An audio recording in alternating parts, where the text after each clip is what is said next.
السلام علیکم ورحمۃ اللہ تعالی وبرکاتہ۔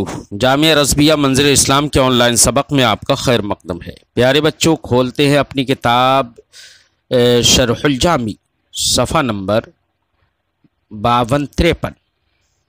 کچھ عبارت پڑھ لیتے ہیں۔ بسم اللہ الرحمن الرحیم۔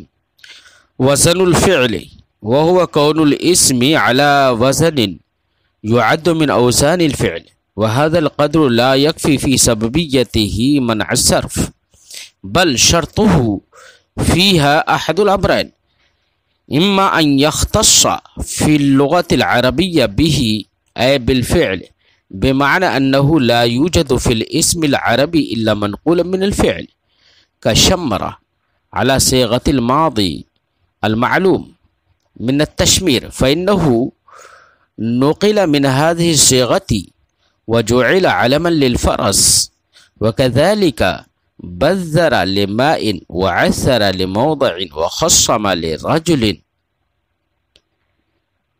أفعال نقلت إلى الاسمية، وأما نحو بقم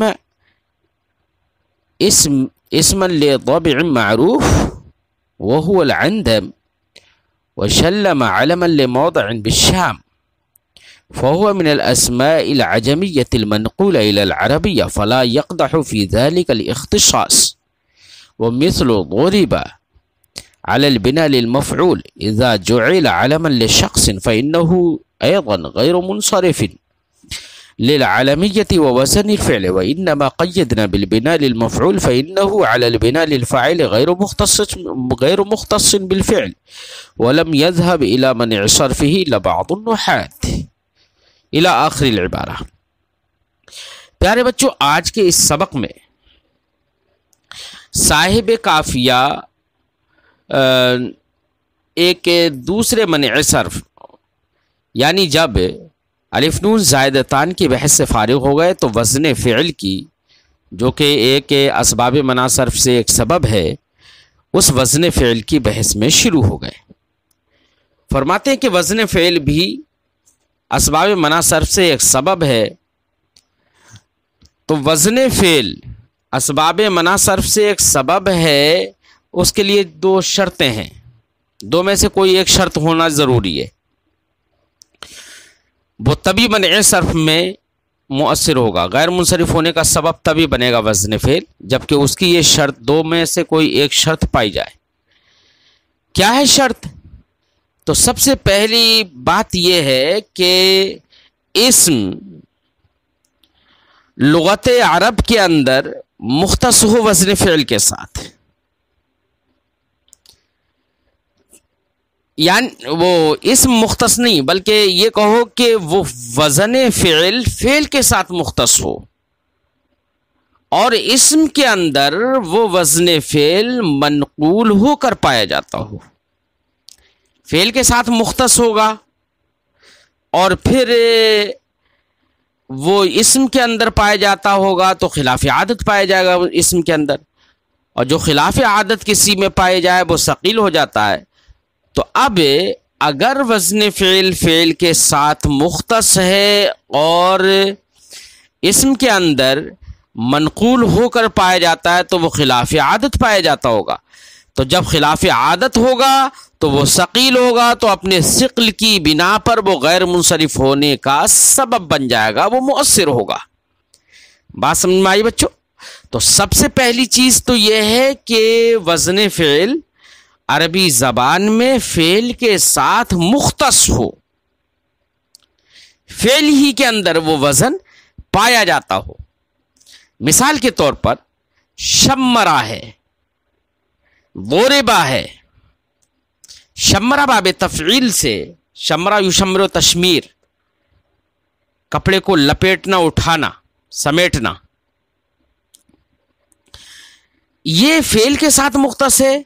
ثلاثی مزید باب تفعیل کا صیغہ ماضی میں واحد غائب کا صیغہ ہے، یہ ماضی میں واحد غائب کا صیغہ، تو یہ وزن فعل کے ساتھ مختص ہے، اور پھر اسم کے ساتھ، اسم کی طرف منقول ہو گیا، حجاج ابن یوسف کے گھوڑے کا نام ہو گیا یہ، تو علم ہو گیا، تو اسم کی طرف یہ آیا منقول ہو کر، اس لیے اس کے ثقل کی بنا پر خلاف عادت اسم میں پایا جا رہا ہے، تو ثقل کی بنا پر یہ غیر منصرف ہونے کا سبب بن گیا، لہذا شمرہ ایک تو اس میں علمیت ہے، ایک وزن فعل ہے، غیر منصرف ہو گیا۔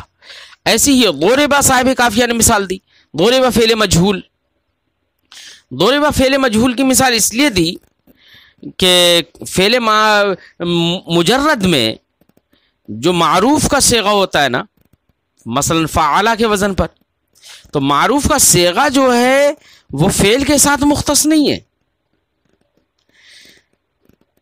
بلکہ وہ اسم کے اندر بھی پایا جاتا ہے، وہ وزن فعل کے ساتھ مختص نہیں ہے۔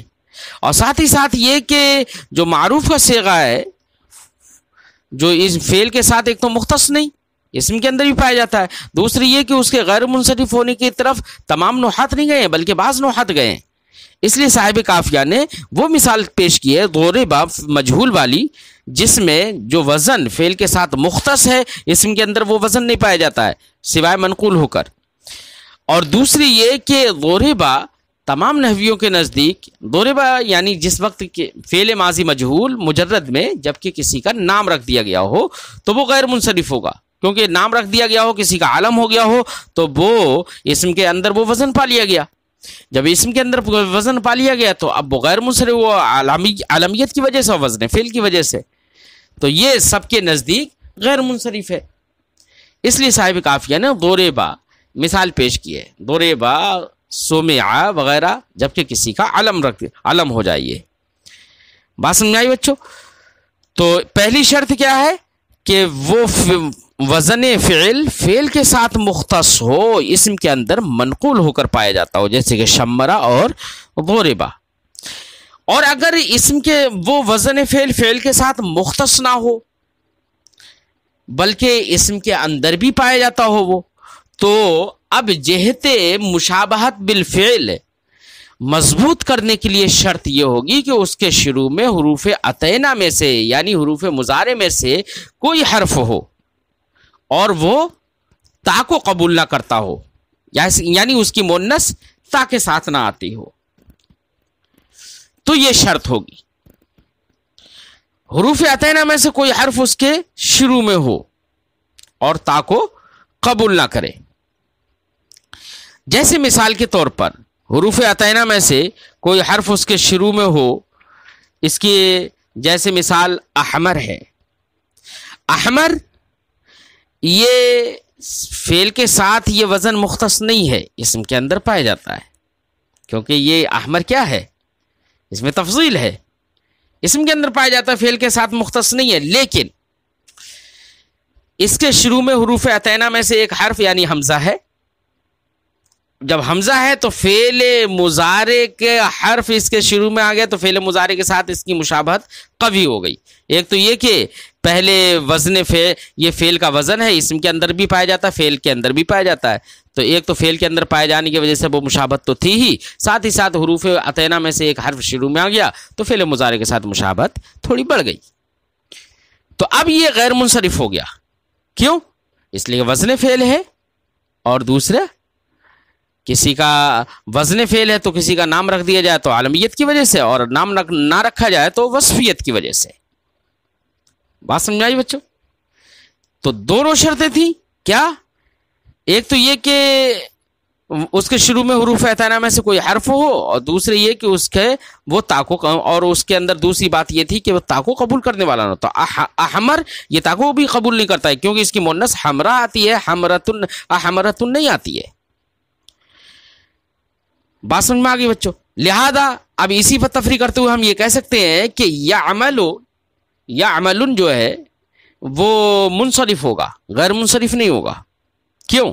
اس لیے کہ یعملن یہ مضبوط اونٹ کو کہا جاتا ہے، تو یہ فعل کا وزن ہے، اسم کے اندر بھی پایا گیا، اور اس کے حروف اور فعل کے حروف عطینہ میں سے ایک حرف یا اس کے شروع میں بھی ہے، لیکن چونکہ یہ تا کو قبول کر لیتا ہے، کس کو قبول کر لیتا ہے؟ تا کو قبول کر لیتا ہے، اور تا یہاں پر جو تا آتی ہے وہ غلبہ اسمیت کی وجہ سے آتی ہے، کس کی وجہ سے آتی ہے؟ غلبہ اسمیت کو بتانے کے لیے، یہ بتانے کے لیے کہ یہاں پر اسمیت غالب ہے، فعل کا وزن، فعل کے اندر یہ وزن مغلوب ہے اور اسم کے اندر یہ وزن غالب ہے، تو غلبہ اسمیت کو بتانے کے لیے آتی ہے۔ تو اب یہاں پر اگر اس نے تا کو قبول کر لیا تو غلبہ اسمیت ہو گئی، تو فعل کے ساتھ مشابہت قوی نہ رہی، اس لیے یہ منصرف ہو جائے گا۔ لہذا یعمل منصرف ہے، کیوں؟ اگرچہ مضبوط اونٹ کو بولا جاتا ہے لیکن اس کی مؤنث یعملۃ آتی ہے، کہا جاتا ہے ناقۃ یعملہ، مضبوط اونٹنی کو۔ بات سمجھ آئی بچوں؟ اس لیے یہ منصرف ہوگا۔ بات سمجھ آئی بچوں؟ اسی کو صاحب شرح جامی اپنے لفظوں میں کیسے بیان کر رہے ہیں؟ یہ تو ہم نے خلاصہ بیان کر دیا۔ صاحب شرح جامی فرماتے ہیں، دیکھیے فرماتے ہیں کہ وزن الفعل وهو كون الاسم على وزن يعد من اوزان الفعل۔ وزن فعل سے کیا مراد ہے صاحب کافیہ کی؟ صاحب شرح جامی فرماتے ہیں وهو كون الاسم على وزن يعد من اوزان الفعل۔ اصل میں اس سے صاحب شرح جامی کا ایک اعتراض کا جواب دینا ہے۔ مقصد کیا ہے؟ ایک اعتراض کا جواب دینا۔ اعتراض یہ ہے کہ وزن فعل کو اسباب منع صرف میں سے شمار کرنا درست نہیں ہے، کیونکہ وزن فعل تو فعل میں پایا جاتا ہے، اسم کے منع صرف کا سبب کس طرح بنے گا جب وہ فعل میں پایا جاتا ہے؟ اعتراض یہ ہے۔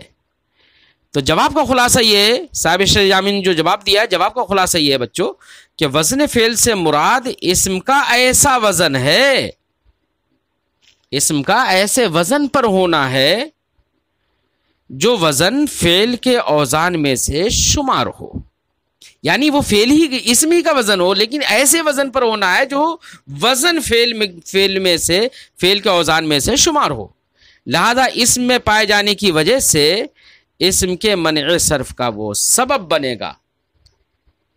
بات سمجھ آئی؟ لیکن اوزان فعل سے اس کو شمار کیا جاتا ہے، اس لیے فعل کے ساتھ اس وقت مشابہت ہو جائے گی، اس کو مشابہت ہونے کی وجہ سے اس کے اندر ثقل پیدا ہو جائے گا۔ بات سمجھ آئی؟ اعتراض اور اس کا جواب سمجھ میں آ گیا؟ دیکھو اب صاحب شرح جامی کی بات سن لو۔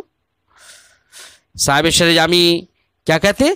فرماتے وہو کون الاسم علی وزن، وزن فعل وہ اسم کا ایسے وزن پر ہونا ہے یعد من اوزان الفعل، جس وزن کو اوزان فعل سے شمار کیا جاتا ہو۔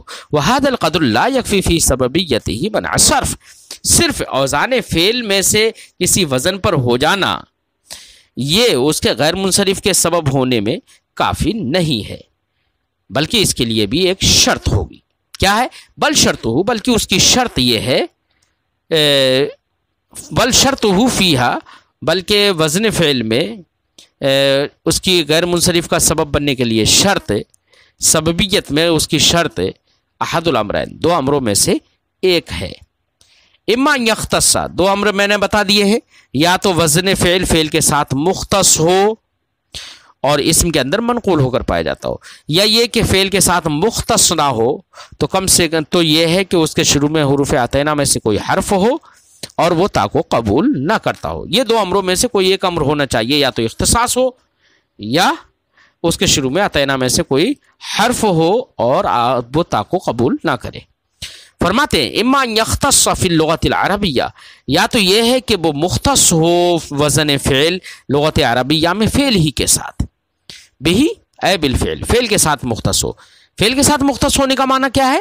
بمعنی اب کوئی کہے گا جب فعل ہی کے ساتھ مختص ہوگا تو ہر ایک کا خاصہ وہ ہوتا ہے جو اسی میں پایا جائے، دوسرے میں نہیں پایا جائے، تو اسم کے اندر جب وہ پایا ہی نہیں جائے گا تو اب ایسی صورت میں وہ غیر منصرف ہونے کا سبب کیسے بن جائے گا اسم کے اندر؟ یہ کوئی اعتراض کر سکتا ہے؟ صاحب شرح جامی اس کا جواب دینے کے لیے فرماتے ہیں، تفسیر کرتے ہیں بمعنی انہ لا یوجد فی الاسم العربی الا منقولا، کہہ رہے ہیں کہ مختص ہونے کا معنی یہ ہے کہ وہ فعل کا وزن ہے، فعل کے اندر پایا جاتا ہے، اس بنا پر وہ فعل کے ساتھ مختص ہے، اور اسم کے اندر وہ غیر منصرف ہونے کا سبب بنے گا اس کا وہ اس بنا پر کہ وہ منقول ہو کر آئے گا اسم کے اندر، تو منقول ہونے کے بعد وہ اسم کے غیر منصرف ہونے کا سبب بن جائے گا۔ بات سمجھائی؟ فرماتے ہیں فعل کے ساتھ مختص ہونے کا معنی ہے اس معنی کر کہ انہ لا یوجد فی الاسم، کہ وہ اسم عربی میں نہ پایا جائے الا منقول من الفعل، مگر فعل سے منقول ہو کر. مثال کا شمرہ، جیسے کہ شمرہ علی صیغۃ الماضی المعلوم، ماضی معروف کے صیغے پر شمرہ. من التشمیر، یہ کس سے بنا ہے؟ باب تفعیل کے تشمیر سے. فإنه نقل من هذه الصيغة، یہ شمرہ باب تفعیل تشمیر کا جو باب فعل ماضی معروف کا جو صیغہ ہے اس سے یہ منقول ہو گیا ہے. وجعل علما للفرس، اور اس کو حجاج ابن یوسف کے گھوڑے کا علم بنا دیا گیا ہے. وکذالک بزرہ، ایسے ہی شمرہ کی طرح بزرہ یہ ایک چشمے کا نام ہے کہ بزرہ وہ بھی باب تفعیل تبذیر سے فضول خرچی کے معنی میں اس سے منقول ہو کر وہ ایک چشمے کا نام ہو گیا. وعسرہ یہ ایک جگہ کا نام ہو گیا ہے. کس کا؟ ایک جگہ کا نام ہو گیا ہے. یہ بھی باب تفعیل سے عسرہ یعسر تعسیر، لڑکھڑانے کے معنی میں، ہلا دینے کے معنی میں، مطلب ٹھوکر مارنے کے معنی میں. تو یہاں پر عسرہ بھی ایک جگہ کا نام ہو گیا ہے، تو منقول ہو کر اسم کی طرف آ گیا. وخصمہ، ایسی خصمہ ایک بہت بکواسی اور جھگڑنے والے آدمی کا نام پڑ گیا. باب تفعیل سے تقسیم سے ہے یہ، لیکن منقول ہو کر اسم کی طرف آ گیا. تو غیر منصرف ہونے کے یہ سب کے سب سبب ہیں. ایک تو وزن فعل ہے یہ، اور ایک علمیت ہے. غیر منصرف سب کے سب ہیں. فرماتے ہیں افعال، یہ سب کے سب وہ افعال ہیں نقلت الی الاسمیہ، جو اسمیت کی طرف منقول ہو گئے ہیں. کس کی طرف؟ اسمیت کی طرف منقول ہو گئے. اب آگے وکذا اما نحو بقما اسمن لصبغ معروف، یہاں سے صاحب شرح جامی ایک اعتراض کا جواب دیتے ہیں. اعتراض کو یہ کر سکتا ہے کہ جناب آپ نے کہا تھا کہ وزن فعل کے ساتھ مختص ہو اور اسم کی طرف منقول ہو کر آیا ہو تو وہ غیر منصرف ہونے کا سبب بن جائے گا. تو ایسی بقمہ دیکھیے، بقمہ یہ باب تفعیل سے بقمہ یبقم تبقیم ہے، اور وہ ایک مشہور رگنے والی گھاس کا نام ہو گیا، عندم کا نام ہو گیا. تو یہ بھی تو منقول ہے. تو ایسی صورت میں یہ بھی غیر منصرف ہونے کا سبب ہونا چاہیے. ایسی شلمہ یہ ملک شام میں ایک جگہ کا نام ہے، تو باب تفعیل کا سے فعل ماضی کا صیغہ ہے یہ، لیکن ایک جگہ کا نام ہو گیا، تو یہ بھی غیر منصرف ہونا چاہیے. حالانکہ ان کو کوئی بھی غیر منصرف نہیں کہتا ہے. حالانکہ یہاں پر اختصاص تو ہے لیکن کوئی غیر منصرف انہیں نہیں کہتا ہے. اس کی وجہ کیا ہے؟ تو اس کا جواب صاحب شرح جامی دیتے ہیں. جواب کا خلاصہ یہ ہے بچوں کہ دیکھیے بقمہ اور شلمہ اگرچہ باب تفعیل کے صیغہ ماضی یعنی شمرہ کے وزن پر ہیں، لیکن وزن پر ہونا کافی نہیں ہے. ہم نے یہ کہا تھا اسم عربی میں فعل کا وزن منقول ہو کر پایا جائے تو پہلے تو وہ اسم عربی ہونا، اور رہے بقمہ اور شلمہ یہ تو اسم عربی ہی نہیں ہے، یہ تو اسماء عجمیہ ہیں جو کہ عربیت کی طرف منقول ہیں.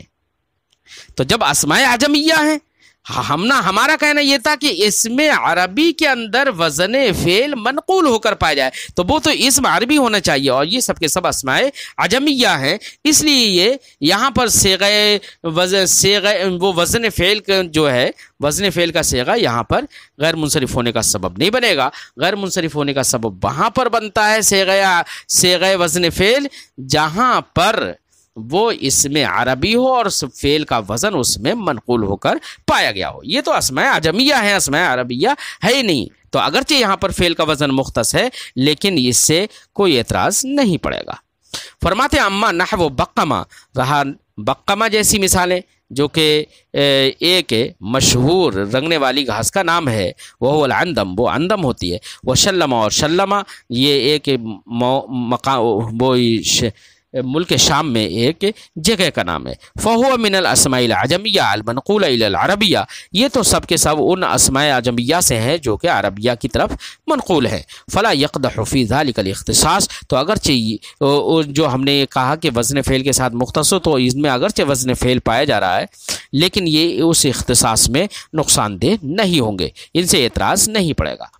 ومثل ضرب، ایسے ہی ایک مثال اور دینا ہے جیسے کہ ضرب علی البناء للمفعول، یہ مجہول کے مجہول بنا کر فعل ماضی مجہول علی البناء للمفعول، مجہول بن اذا جعل علما لشخص، جبکہ اس کو کسی شخص کا نام رکھ دیا جائے، فإنه أيضا غیر منصرف، تو یہ ضربہ بھی غیر منصرف ہو جائے گا. کیوں؟ للعلمیت، عالمیت کی وجہ سے، ووزن الفعل، اور وزن فعل کی وجہ سے. اب یہ رہی یہ بات کہ صاحب شرح جامی نے ضربہ، یہ صاحب کافیہ نے ضربہ مجہول کی مثال دی، ضربہ کیوں نہیں دی؟ فرماتے وَإِنَّمَا قَيَّدْنَا بِالْبِنَاءِ لِلْمَفْعُولِ، اور ہم نے بنا للمفعول کی قید لگا دی، یعنی مجہول ہونے کی قید لگا دی. فإنه على البناء للفاعل، کیونکہ اگر فاعل على البناء للمفعول کی قید نہ لگاتے بلکہ بنا للفاعل اگر ہوتا یعنی ضربہ ہوتا تو وہ فعل کے ساتھ مختص نہیں ہے، اسم کے اندر بھی پایا جاتا ہے. کیسے معروف کا وزن کیسے پایا جاتا ہے اسم کے اندر؟ جیسے کہ اگر ضربہ اگر کہتے تو ضربہ کے وزن پر تو دیکھو اسم کا بھی وزن ہوتا ہے، کیا؟ سحر ہے، ضرب کے وزن پر سحر ہے، شجر ہے، بفر ہے، وغیرہ وغیرہ. تو چونکہ معروف کا وزن اسم کے اندر بھی پایا جاتا ہے، وہ فعل کے ساتھ مختص نہیں ہوتا ہے، اس لیے انہوں نے مجہول کی قید لگا دی، ضربہ علی البناء للمفعول، یہ قید لگا دی. فرماتے فإنه علی البناء للفاعل، کیونکہ بنا للفاعل کی بنا پر غیر مختص بالفعل، وہ فعل کے ساتھ مختص بھی نہیں ہے. ایک تو وجہ یہ ہے ولم يذهب الى منع صرفه الا بعض النحات، دوسری یہ کہ اس کے غیر منصرف ہونے کی طرف صرف بعض نحات گئے ہیں، تمام نحات اس کے غیر منصرف ہونے کی طرف نہیں گئے ہیں. تو پہلا امر تو یہ ہے کہ وہ وزن فعل کے ساتھ مختص ہو، اور دوسری اگر فعل کے ساتھ مختص نہ ہو بلکہ اسم کے اندر بھی پایا جاتا ہو تو اب اس کے لیے شرط یہ ہے کہ اس کے اول میں حروف اعتینہ میں سے کوئی حرف ہو اور وہ تا کو قبول نہ کرتا ہو. فرماتے ہیں او یکون غیر مختص، یا وہ فعل یا وہ وزن فعل کے ساتھ مختص نہ ہو، ولیکن یکون فی اولی ہی، لیکن اس کے شروع میں، کس کے شروع میں؟ اے فی اول وزن الفعل، وزن الفعل کے شروع میں. کس کے شروع میں؟ وزن فعل کے شروع میں. اور وہ اول ما کان علی وزن الفعل، یا یہ کہہ لو کہ جو وزن فعل پر ہو، تو وزن فعل پر کون ہوگا؟ کوئی لفظ ہی تو ہوگا نا. تو جو وزن فعل پر ہو اس کے شروع میں حروف عطیہ ایک زیادتی ہو، زیادتن ایک زیادتی ہو، زیادت حرف، کسی حرف کی زیادتی ہو، اور حرف زائد من حروف عطینہ، یا حروف عطینہ میں سے ایک حرف زائد اس کے شروع میں ہو. کا زیادت ہی، جیسے کہ وہ زائد ہوتا ہے، یعنی جیسے کہ فعل کے شروع میں ایک حرف زائد ہوتا ہے فعل مضارع کے شروع میں، ویسے ہی اس کے شروع میں ایک حرف زائد ہو عطینہ میں سے. غیر قابل، اور وہ قبول کرنے والا نہ ہو، لتا، تا کو. غیر قابل اے حال کون وزن الفعل او ما کان علی وزن ہی غیر قابل لتا. غیر قابل لتا کو بتا رہے ہیں کہ یہ حال واقع ہے، یعنی اس حال میں کہ وزن فعل ہو یا جو بھی وزن فعل پر ہو وہ قطع کو قبول کرنے والا نہ ہو. لأنه يخرج الوزن بهذه التاء لاختصاصها بالاسم عن اوزان الفعل، کیونکہ میں نے آپ کو بتایا تھا کہ تا یہاں پر آتی ہے غلبہ اسمیت کو بتانے کے لیے. اگر تا اگر آ گئی تو وہ یہ بتائے گی کہ یہاں پر اسمیت غالب ہے. تو وزن فعل کے ساتھ، یہ وزن فعل کے ساتھ مختص ہے، اس سے یہ تا کا آنا یہ اس کو وزن فعل کے ساتھ مختص ہونے سے خارج کر دے گا. لأنه يخرج الوزن بهذه التاء، یا یخرج الوزن بهذه التاء، کیونکہ اس تا کی بنا پر وزن خارج ہو جائے گا، لاختصاصها بالاسم، کیونکہ یہ تا خاص ہوتی ہے اسم کے ساتھ. عن اوزان الفعل، کس سے خارج ہو جائے گا؟ اوزان فعل سے، کیونکہ وہ غلبہ اسمیت کو بتائے گی. ولو قال غیر قابل للتاء قیاسا، اب کوئی ایک اعتراض کر سکتا ہے. اعتراض یہ کر سکتا ہے کہ صاحب کافیہ نے جیسے غیر قابل للتاء کہا تو ابھی تا کو قبول کرنے والا نہ ہو. اگر اس کا مطلب یہ کہ تا کو اگر قبول کرنے والا ہوگا تو وہ غیر منصرف ہونے کا سبب نہیں بنے گا، یہ تو مطلب ہوگا نا. تب تو پھر اسود کیا، یا ہم کہیں اربعۃ رجال کہا جاتا ہے نا، تو اربعو یہ غیر منصرف نہیں ہونا چاہیے پھر، کیونکہ یہ تا کو قبول کر لیتا ہے. اربعن ہے نا، وہ تا کو قبول کر لیتا اربعتن ہو، حالانکہ تو پھر جب تا کو قبول کر لیتا ہے یہ، تو ایسی صورت میں یہ غیر منصرف نہیں ہونا چاہیے اربع، حالانکہ جب وصفیت کے لیے مستعمل ہو تو یہ غیر منصرف ہو جاتا ہے۔ یا دوسرے لفظوں میں یہ کہو کہ اعتراض اس طریقے سے کوئی یہ کر سکتا ہے کہ آپ نے شرط لگائی کہ وزن فعل قابل للتا نہ ہو، حالانکہ اربع قابل للتا ہے، جیسے اربعۃ رجال، لہذا شرط مذکور مفقود ہونے کے باوجود اگر اربع کسی مذکر کا نام رکھ دیا جائے تو علمیت اور وزن فعل کی وجہ سے غیر منصرف ہوگا۔ تو یہ کو تا کو بھی قبول کر جائے پھر بھی غیر منصرف ہوگا جب مذکر کا نام رکھ دیا جائے۔ بات سمجھ آئی بچوں؟ تو اس کا آپ نے جو شرط لگائی وہ یہاں پر پوری نہیں ہو رہی ہے۔ تو صاحب شرح جامی اس کا جواب دیتے ہیں، فرماتے ہیں جواب کا خلاصہ بچوں یہ ہے، ابھی ہم ترجمہ لگا دیں گے، ابھی پہلے خلاصہ سن لیں۔ جواب کا خلاصہ یہ ہے کہ تا قبول نہ کرنے سے مراد یہاں پر جو یہ کہا کہ تا کو قبول نہ کرے، تو تا قبول نہ کرنے سے مراد یہ ہے کہ تائے قیاسی قبول نہ کرے، یہ مراد ہے، تائے قیاسی قبول نہ کرے۔ باقی تا غیر قیاسی اگر آ جائے، تائے غیر قیاسی اگر آ جائے تو وہ منع صرف سے مانے نہیں ہے۔ اور رہا آپ جو مثال اربعۃ و رجال جیسی مثال میں، تو یہاں پر تا غیر قیاسی ہے، کیونکہ تا اس عدد کے ساتھ ملحق ہوتی ہے جو عدد معدود مذکر کے لیے ہو۔ ارے بھئی معدود اگر مذکر ہو تو 3 سے لے کر 10 تک کا قاعدہ یہ ہے کہ عدد مؤنث ہو جائے گا، تو تا کو وہاں پر خلاف قیاس لایا جاتا ہے، مذکر کے لیے مؤنث تا لے کر آئی جاتی ہے۔ اور قیاسی اب رہی یہ بات کہ قیاسی کی قید مصنف نے کیوں نہیں لگائی، پھر قیاسی کی قید لگا دینا چاہیے تھی، تو مصنف نے قید اس لیے نہ لگائی کہ قیاسی کی قید جو تھی بالکل ظاہر تھی، ہر آدمی سمجھ سکتا تھا، اس لیے مصنف نے قیاسی کی قید نہیں لگائی۔ بات سمجھائی بچوں؟ ایسے ہی ایک اور ایک اعتراض بھی ہو سکتا ہے، وہ اعتراض بھی ہم ذکر کر دیتے ہیں۔ اعتراض یہ ہو سکتا ہے کہ اسود کی مؤنث اسودتن ہے، لہذا اس کی تا قیاس کے مطابق ہے، غیر قیاسی نہیں ہے، کیونکہ مؤنث سانپ کو اسودتن کہا جاتا ہے، تو قیاسی تا قبول کرنے کی وجہ سے منصرف ہونا چاہیے، حالانکہ اسود وصفیت اور وزن فعل کی وجہ سے غیر منصرف ہے، حالانکہ وہ تا کو قبول کر لے رہا ہے۔ یہ بھی کوئی اعتراض کر سکتا ہے، تو کیا جواب دیں گے ہم؟ تو اس کا جواب یہ ہوگا بچوں کہ تا سے مراد ایسی تا ہے جو اسم کو اس جہت سے ملحق ہو جس جہت سے اسم غیر منصرف ہے، جس جہت سے اسم غیر منصرف ہے اس جہت سے تا لاحق ہو تو وہ غیر منصرف ہونے سے روکے گی۔ اور اسود کا غیر منصرف ہونا یہ وصفیت اصلیہ کی وجہ سے ہے، اور لحوق تا غلبہ اسمی کی وجہ سے ہے، جو کہ تا کا لحوق عارض ہے، تو جس جہت سے وہ غیر منصرف ہے اس جہت سے تا لاحق نہیں ہو رہی ہے، یعنی جس اعتبار سے وہ غیر منصرف ہے اس اعتبار سے تا لاحق نہیں ہو رہی ہے، اور جس اعتبار سے تا لاحق ہو رہی ہے اس اعتبار سے وہ غیر منصرف نہیں ہے، اس لیے اسود کو لے کر بھی اعتراض نہیں کیا جا سکتا ہے۔ اسی کو صاحب شرح جامی نے دونوں اعتراضوں کا جواب دینے کے لیے صاحب شرح جامی نے فرمایا لو قال غیر قابل للتا، اگر صاحب کافیہ غیر قابل للتا قیاسن کہتے تو اربعۃ رجال جیسی اس سے اعتراض نہیں پڑتا، ایسی ہی ساتھ میں قیاسن کے ساتھ ساتھ یہ بھی کہہ دیتے وہ بالاعتبار الذی کہ تا کو قبول نہ کرے اس اعتبار سے، الذی امتنع من الصرف جس اعتبار سے وہ غیر منصرف ہو رہا ہے، جس کی وجہ سے وہ غیر منصرف ہو رہا ہے۔